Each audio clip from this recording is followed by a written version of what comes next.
Today has been a great stock market crash over the past 2 days, and more is to come. If I look at it, you see this figures. Hong Kong is down 13%, and you know China is down 7 to 8%. In fact, one index has gone down. Shenzhen has gone down to 9% plus. They're bleeding.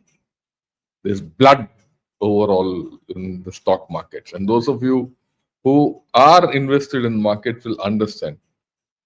Some will be licking their fingers. कि भाई ये मौका आ गया कि stock नीचे गया खरीदो.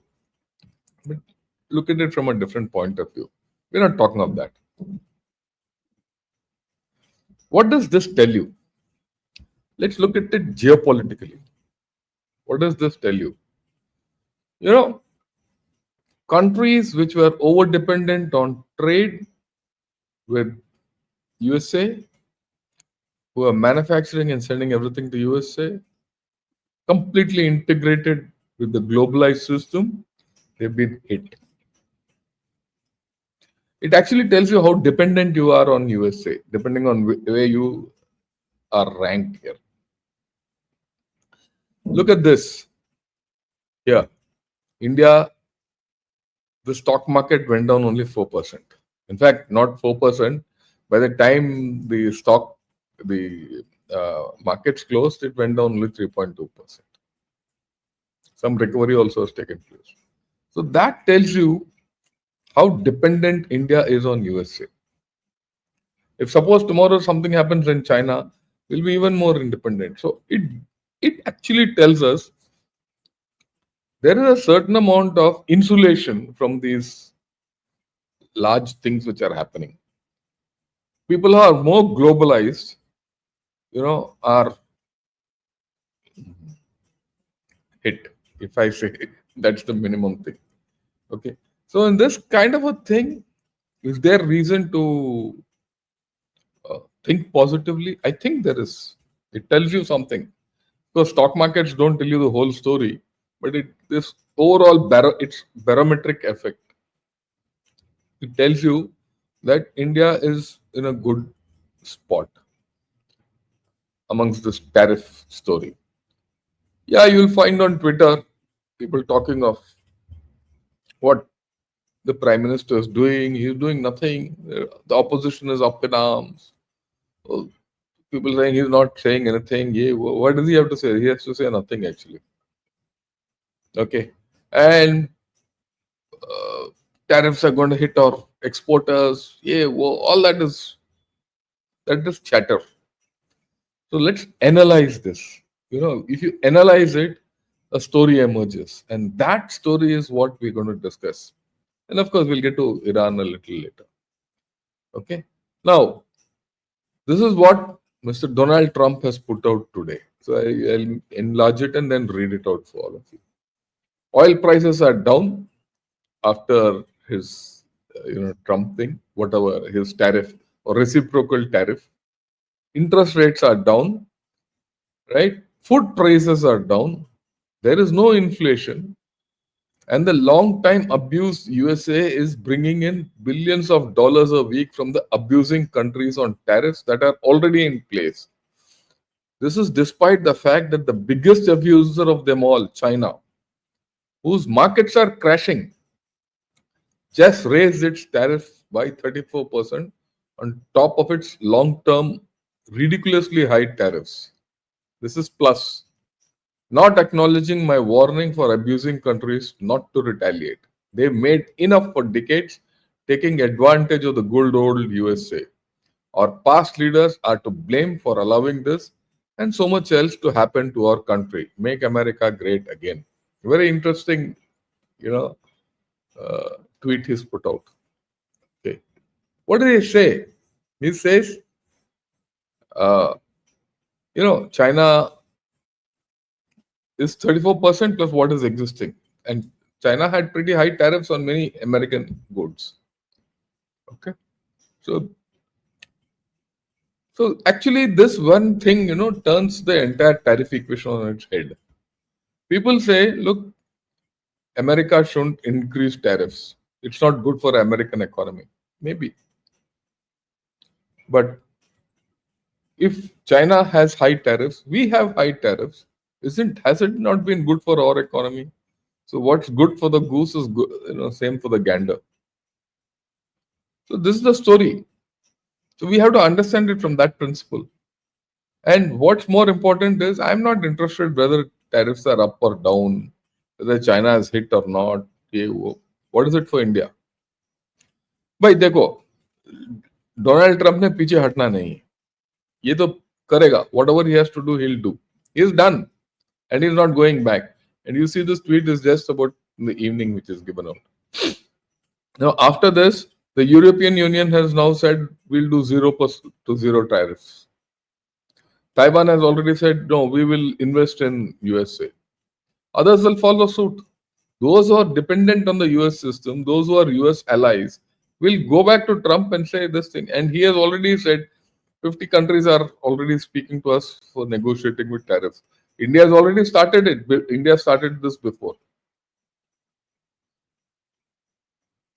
There's a shift happening. And in this shift, the idea is whether what Trump has done is good or not is irrelevant. What is relevant for us is to see what is good for us. What do you see? What do we do? How do you deal with the situation? That is more important. So that's my focus of this discussion. Now, as far as this, now let's look at the tariff. This is the tariff map. Okay, India is here. China is now the highest, and of course, there Myanmar. This, of course, is only 34% China. If you add that other 20%, it goes to 54. It will become, yeah. But there are others like Vietnam, Myanmar of all places, Bangladesh. Okay, Sri Lanka. They're all been hit badly. उस लिहाज से देखो तो India is down below. See the top ones. Look at this. This is the effective rates which is given here, and you see China, Cambodia, Vietnam, Sri Lanka, Thailand. These are the ones which are in the top bracket of tariff. What does it tell you? Why? We have to understand this, and this is where the crux of the whole story is for India. Okay. When COVID ended, everyone said China plus one hoga. China plus one will be Vietnam, India, all that. So a lot of people in India said, oh, we have not done enough. We have not attracted investment. Yeah, all that. That's why we have missed the bus and all that. Did we miss the bus? We didn't. That's the thing which is coming out now. We didn't miss the bus at all. What happened is that China ensured, making use of this China plus one strategy, they moved all their factories to other places. They didn't obviously move to India because we were not allowing them to move to India. If they wanted, they would have come fast. They would have rushed in here. Okay. They would have come in, but we didn't allow them for our reasons. We played our trick the way we wanted. We did Atmanirbhar Bharat, PLI schemes, all that were to fail. Because the PLI scheme was a fair scheme, a very good scheme actually, which many people didn't take because they were going with China.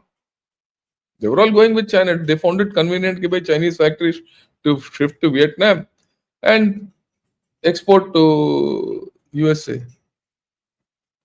Okay, and other places. So on in some way on paper, you're de-risked from China, but actually you're still dependent on China. China controls those companies still, whether they're in Vietnam, Cambodia, Laos, AO. So all this tariff tells you which are the countries which benefited from this China plus one, where Chinese people relocated, including Sri Lanka. Sri Lanka over 44%. Dekh lo. And then we say, why will it not be? Because see, these are the things. Because China had arm twisted Sri Lanka to produce things from there, garments, basically. So a lot of things are there. In fact, even Bangladesh is in that. Bangladesh mein kya baat hai?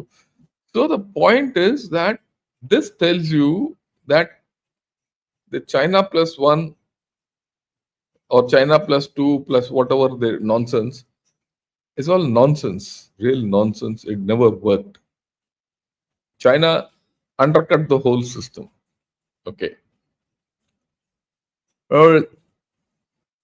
We said 26% tariff too high, yeah, all that.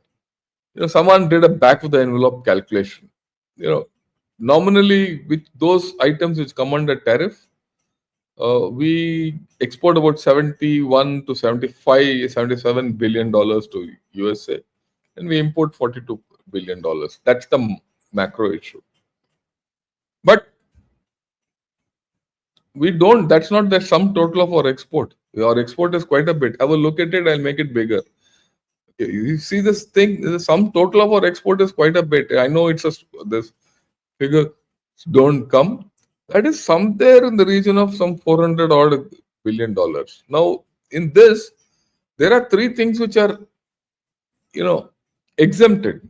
Interestingly, I'm sorry, this chart is weak and poor, but that's how it is. I mean, someone gave it to me just like that.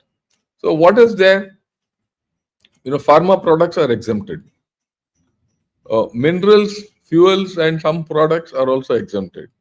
And complete services, which is the bulk of our exports, is exempted.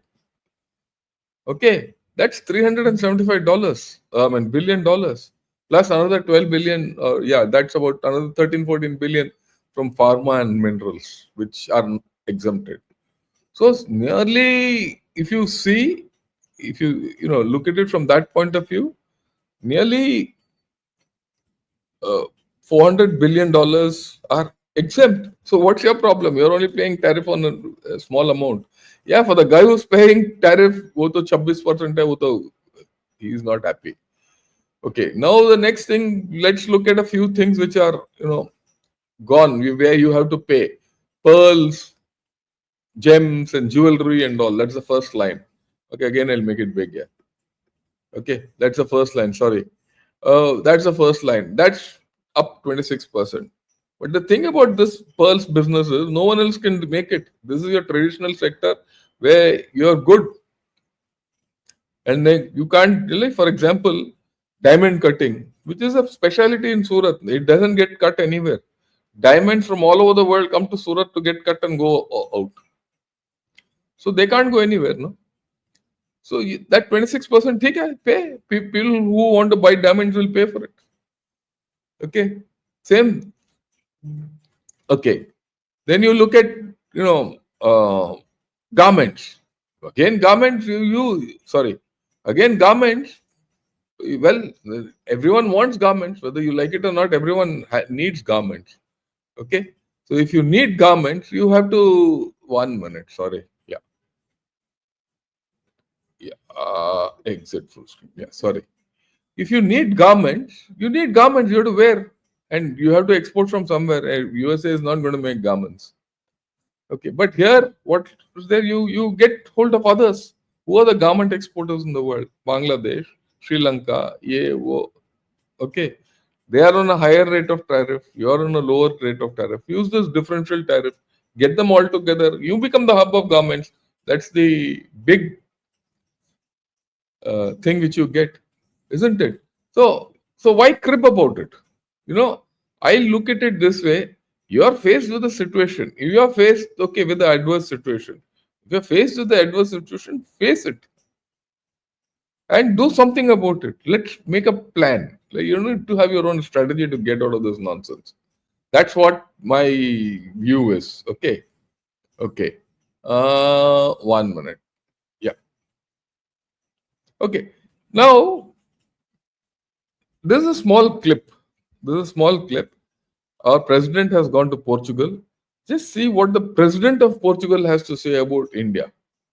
See, suddenly you find in all this story, the relevance of India is coming up. It is, don't think that just because it's a trip of president or normal formality hoga. Their president has spoken some sense. Just listen to it. It's in slow, this thing, because it's a translated version, but don't give it up. Okay, don't give up on it. Yeah.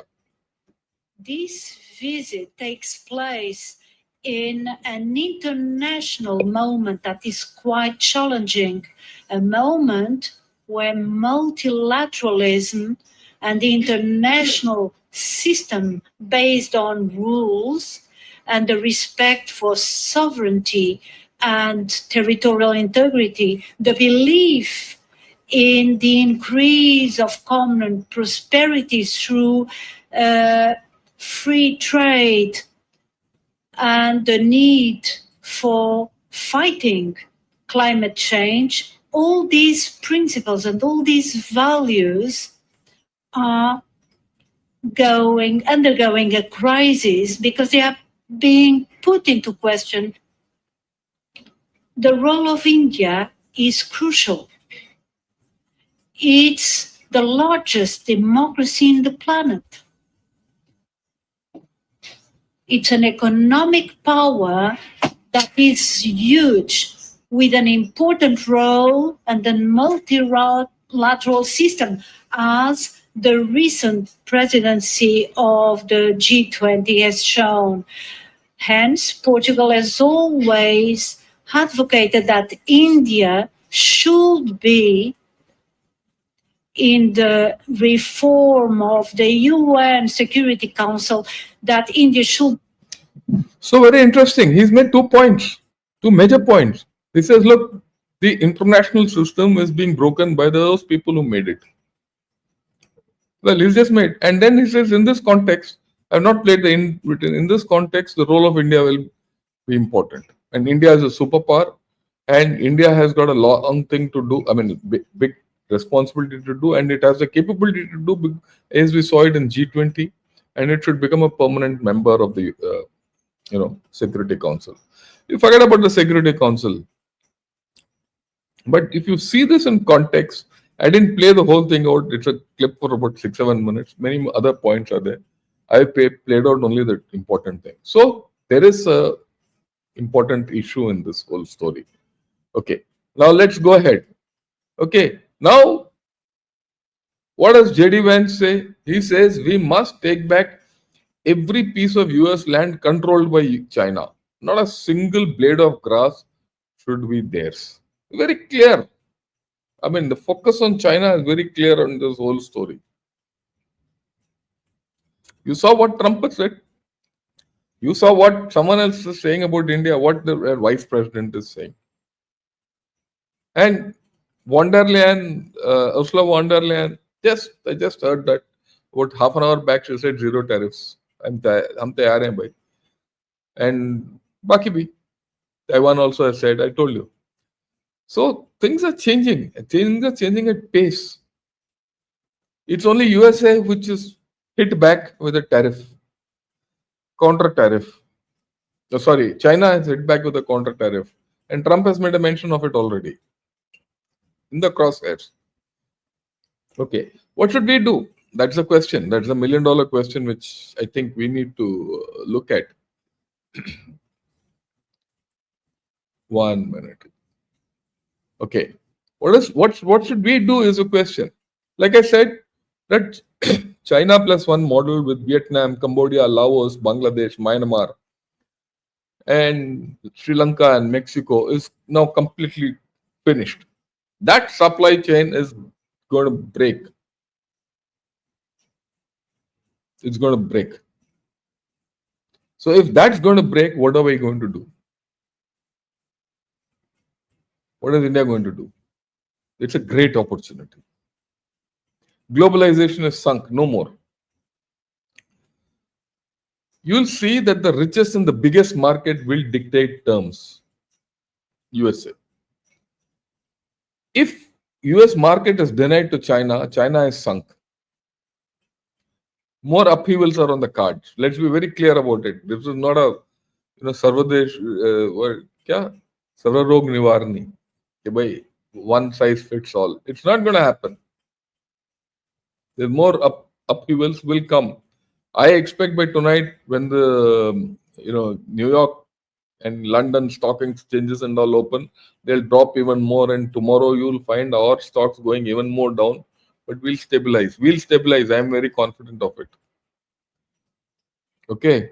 What is India's opportunity in all this? We have an opportunity of building a better relationship with USA. That's coming out very loud and clear. Okay, and we need to do that because the number of people who are there or diaspora which is there is too huge. You can't ignore it. It's not like the 70s. Very few people they didn't matter, but they matter and we matter. And we have a common problem in China. We need to sort it out. I'm not mincing words on this. Okay. Okay. My view is get hold of Bangladesh, Sri Lanka, Myanmar, Thailand, BIMSTEC. Or I'm sure Modi ji would have already sounded this out in private. But I think we need to get them, start manufacturing in India with them. You outsource it to them, let them come here and give it to USA, even if it's 26% tariff, so be it. But then you are doing a deal with USA. Since you are doing a deal with USA, all this will get covered. They benefit, you benefit. And that way you wean them away from China. And they can't go to China because if they partner with China, they still have to pay them that 44%. For example, Bangladesh or Guyana, Yunus. Oh, you come here, manufacture, I come there, manufacture, do manufacture anything, you can sell it to China, you can sell it to the world. He can sell it to China who can't buy. You can't sell it to the world who's not prepared to buy. World कौन है? USA में 44% देगा क्या ये यूनिस जी? वो तो गंजा होके बैठ जाएंगे भाई भेजो. So that's the opportunity we have now. Can we get our act together now? You think. Then we all know that Europe is under pressure from America to increase its defense investment. Okay, they can invest now, say up to 3%, let's say 2 to 3%. 1% of GDP is hell of a lot. European GDP altogether, put together, is as big as China's and US GDP. 1% of that is a big amount. With USA also expanding its shipbuilding capability, Europe also trying to expand its capability, and also Asian countries expanding their military capability. Where is the production? Where is the production? Okay, and that production capability is in India. Can we do it? Can we do deals with them? Can we expand? Is there a case for having an international kind of a equation with Europe, even America? Have joint productions, beat the tariffs completely by the joint productions, and on a government to government deal. It can be done. You have to think out of the box. Okay. Can you link that with IMEC? He did say no. There'll be a beautiful trade corridor from India to the Gulf, to Europe, to USA. That's what he's talking of. Can you make use of this? Okay. Can we use the Israel connection, leverage the Israel connection? Israel has technology, everything. So can we use that to, our advantage? I think we should. Okay. Can we move towards a post-Ukraine war scenario of reconstruction in Ukraine and Russia? Use good offices of Russia and not allow China. In any case, China won't be allowed into Ukraine. वो China वाले ने Ukraine को हाथ दे दिया. ठीक है, तो don't allow him in. Build this into US thing. USA will seek a lot of reconstruction of Ukraine. Fair enough. Let him take. But he'll need others. It can't be done alone. Okay. What about AI and services? I think that's the biggest opportunity. We should not make the mistake, like I just saw Mr. Rahul Gandhi's tweet. We should become a production-oriented economy. That's the worst thing you can do. Our biggest strength is consumption. Make it a consumption-oriented economy. Increase the production share, but don't become another China. Now, in all this, we should ensure there's no dumping from China.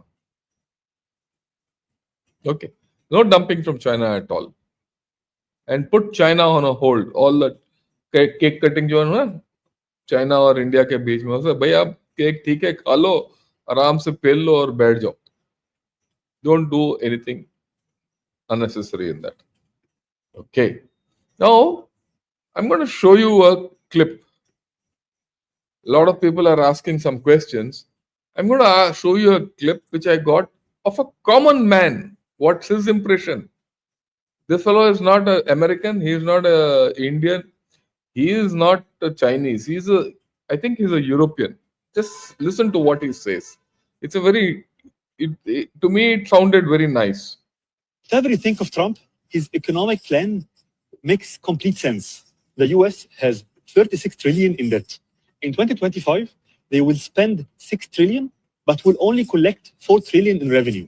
So they need to borrow 2 trillion, and this will increase their debt to 38 trillion. Trump economic plan is based on 3 levers. Number 1, cut expenses by 1 trillion, which is Doge, Elon Musk. He's targeting waste and fraud, like social security payments for people who are 150 years old. That is just fraud.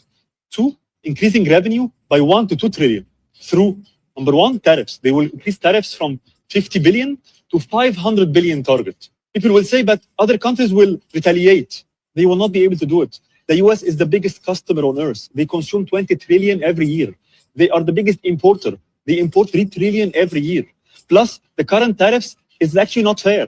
Why should US cars entering Europe faces 10% tariffs, while the European cars entering the US just pay 2.5%? Not fair. And because of the tariff changes, it now makes economic sense to build factories and businesses inside the US again. That means more jobs, means tax-paying businesses, and more foreign investment coming in. He will also increase revenue by deregulation. He will remove unnecessary regulations and rules, making it easier to do business, so business can grow faster, generate more tax revenues. He also make this gold card, which is offering lifetime US residency for 5 million. I think at least 1 or 2 million individuals globally can afford it. So if just 10% of them, if just 100,000 people buy this card, that's 1 trillion in incremental revenue. The third lever is he will reduce taxes. If he successfully cut 1 trillion in waste and expenses and add 1 to 2 trillion in revenue, the US will have a surplus. They will have more money than they want. So he will cut taxes. For individuals, anyone gaining more than 150K, he will make them pay 0 taxes. And on corporate taxes, he will go down from the current 21% to 15%, compared to the European average of 22%.